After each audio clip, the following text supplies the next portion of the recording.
What's up mga Lods? Update ko kayo sa broiler chicken natin. Ngayong araw Lods ay 29 days na sila at bukas kakatayin na natin. Ayaw ko nang pabayan yung buhay nila Lods. So 30 days na sila bukas. Tingnan natin kung ano-ano yung mga weight nila kasi iba-iba yung timbang nila Lods. Merong maliit, merong malaki. So katamtaman. So hindi sila pantay-pantay. Mula day 1 hanggang day 14, yung vitamins na binigay ko sa kanila ay Betracin. So, mula sisiw, Betracin yung binigay ko sa kanila at Integra 1. Yun yung feeds ko sa kanila. After 14 days, mga lods, doon na nag-transition na ako sa Integra 2. Lumipat na naman ako sa Bitmin Pro. So, ito Lods. Hanggang ngayon, ito pa rin yung ginagamit natin na vitamin. So, tuwing tanghali ko lang binibigay yung vitamin sa kanila Lods. No? Kasi sobrang init ng panahon. So, mula umaga ay pure tubig lamang yung binibigay natin sa kanila.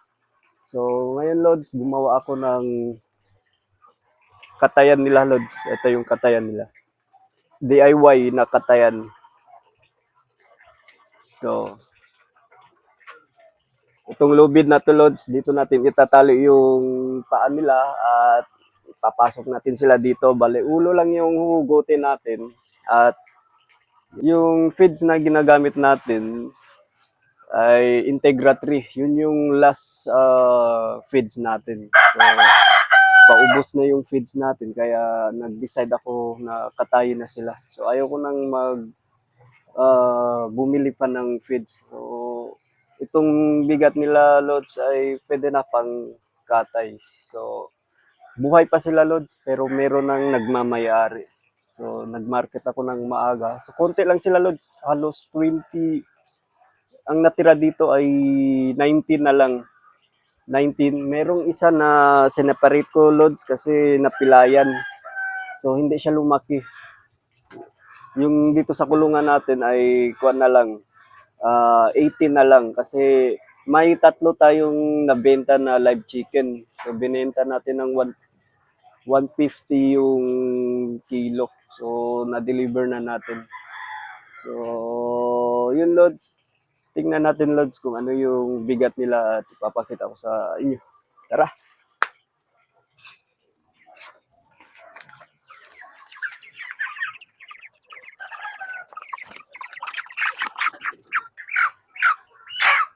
Ito Lods.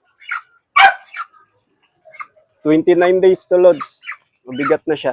So, kunin natin yung timbangan natin.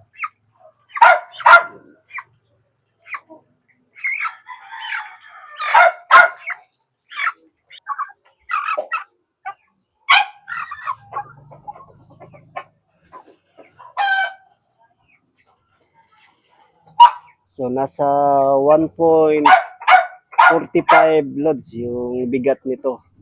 Halos mag 1.5 kilo na yung bigat. So, ito naman Lods. Ito Lods ay nasa 1.6. Naglalaro sa 1.6 to 1.5.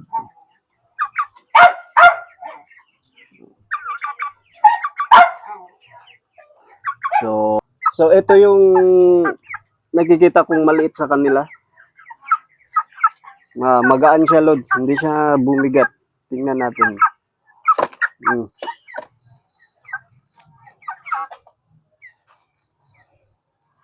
Sa 1 kilo lang talaga siya Lods. Hindi siya bumigat. So, bukas, huling araw nyo na. Huling araw na nila mga Lods.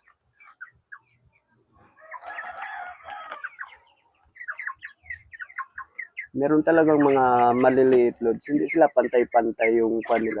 Laki.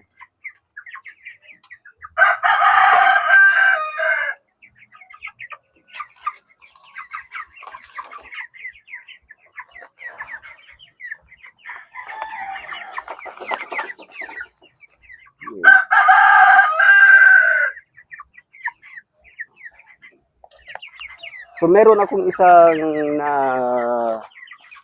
quarantine dito. ito yung napilayan, Lods. So, kawawa naman tong isa. Dito siya, Lods.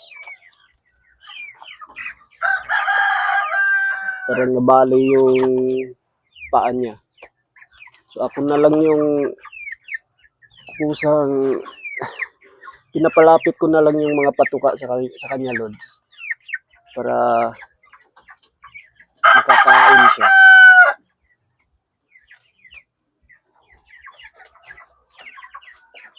Pagkatapos nito mga Lods, bibili pa ako ng second batch ng mga sisiw.